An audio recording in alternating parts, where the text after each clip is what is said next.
How to save favorite restaurants in Uber Eats. Hey everyone, welcome back to the channel. In today's video, I'm going to show you how you can save your favorite restaurants on Uber Eats so you can reorder in just a few taps. So now without further ado, let's get started. So first thing first, open the Uber Eats app on your phone and make sure that you're logged in to your account.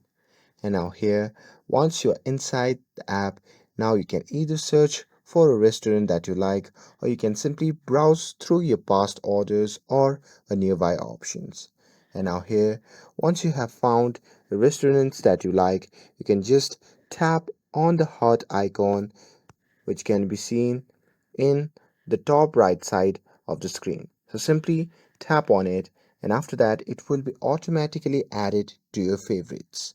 And to view your saved spots, you can simply go back and tap on the profile icon shown in the bottom right corner of the screen.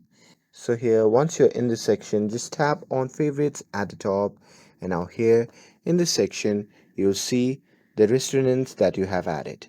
And that's it. That's how you can save favorite restaurants in Uber Eats. With this, if you found this video helpful, then don't forget to like, share, and subscribe to get updated for more videos. Thanks for watching, and I'll see you in the next video.